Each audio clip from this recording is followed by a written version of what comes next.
بچے کی جاتے ہیں یا بچہ خود نوجوان بیٹھے ہیں، ہماری ڈیمانڈ کیا ہوتی ہے؟ لڑکی کیسی ہو؟ 3-4 شرطیں، خوبصورت ہو، ذرا اچھا سا جہیز لے کر آئے، خاندان اچھا ہو، بس تعلیم یافتہ ہو تو اور اچھا ہے، 3-4 چیزیں۔ اچھا لڑکا کیسا ہونا چاہیے؟ اگر لڑکی والے مجھے سن رہے ہیں، بزرگ اپنے بچی کے لیے رشتہ ڈھونڈتے ہیں تو کیا دیکھتے ہیں؟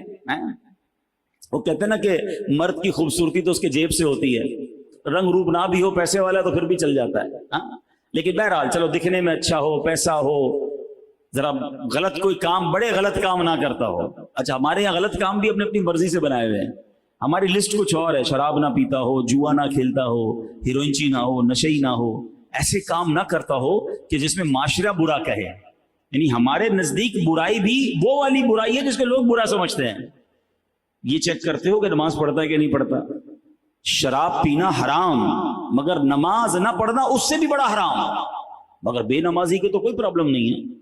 پیسے کتنے کماتا ہے یہ ضرور چیک کرتے ہیں، کدھر سے کماتا ہے یہ چیک کرتے ہیں۔ حرام کمانے والے کو اپنی بیٹی دینا چاہ رہے ہو، اور اگر خدا نہ خواستہ سود کا کام کر رہا ہے، سود کھانے والے کو تو اللہ سے جنگ کرنے والا کہا گیا، اللہ اس سے اعلان جنگ فرماتا ہے۔ تم اپنی بیٹی کا رشتہ اس کے ساتھ کر رہے ہو جو رب سے جنگ کر رہا ہے، بچے گا، بربادی ہونا ہے۔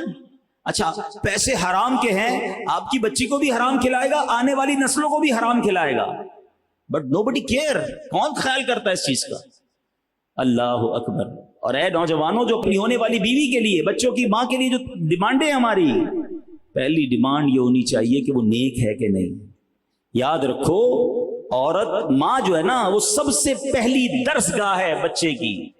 اگر ماں کا عقیدہ ہی درست نہیں ہے، وہ عورت جو ہے جس باعملی نہیں ہے، نمازی نہیں ہے، نیک نہیں ہے۔ آپ کو پتہ ہے غوث پاک جب پہلے دن مدرسے میں گئے، قاری صاحب نے کہا پڑھو بسم اللہ الرحمن الرحیم، غوث اعظم نے 18 پارے زبانی سنا دیے۔ پہلے تو قاری صاحب حیران ہو گئے، پھر کہا اور 19واں بھی پڑھو، کا اتنا ہی یاد ہے؟ کدھر سے یاد کر کے آئے؟ پہلے دن مدرسے میں آئے ہو؟ کہتے بات یہ میری ماں حافظہ 18 پاروں کی تھی، میں ماں کے پیٹ میں تھا، ماں قرآن پڑھتی تھی، میں نے ماں کے پیٹ میں 18 پارے یاد کر لیے۔ ٹھیک ہے یہ ان کی کرامت ہے، یہ بات یاد رکھیے گا، اگر ماں نیک ہے تو بچے پر اس کا اثر آئے گا۔ آپ کو پتہ ہے خاتون جنت بی بی فاطمہ امام حسن اور امام حسین کو جب دودھ پلاتی تھی اور جھولا دیتی تھی تو کیا کرتی تھی؟ تلاوت قرآن کرتی تھی۔ اب بتاؤ نا کیسی اولاد ملی؟ تو سب سے پہلا یہ فارمولا اگر آج سمجھ آ جائے نا، یقین کریں ہے بڑی گہری لائن، آج اس لائن کو یاد کر لو۔ اپنی بچی کے لیے رشتہ ڈھونڈنا ہو یا اپنے بیٹے کے لیے رشتہ ڈھونڈنا ہو، یا خود لڑکا سوچ رہا ہے کہ میں نے کہاں شادی کرنی ہے، یا میری بہن اگر کوئی سوچ رہی ہے، شادی اس سے کرنا جو اللہ کو راضی کرنے والی زندگی گزار رہا ہو۔ جو رب کو راضی کرے گا اللہ اس کو بھی راضی کر دے گا۔ اس سے شادی مت کرنا، یا ادھر رشتہ مت کرنا جو اللہ کو ناراض کر رہا ہے، کیونکہ اگر رب ناراض ہے نا تو لائف برباد ہو جانی ہے۔ ایک لائن میں نے آپ کو سب بتا دیا۔ اب رب کو راضی نمازی کرتا ہے، بے نمازی نہیں کرتا۔ رب کو راضی حلال کمانے والا کرتا ہے، حرام کمانے والا نہیں کرتا۔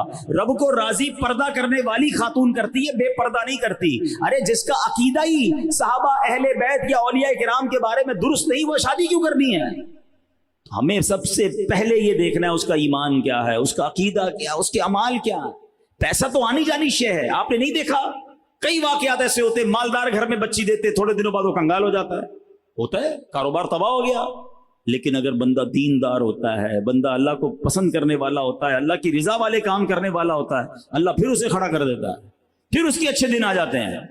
لیکن اگر کام ہی غلط کر رہا ہے، حرام کام کر رہا ہے، تو پھر بچنا مشکل ہو جاتا ہے۔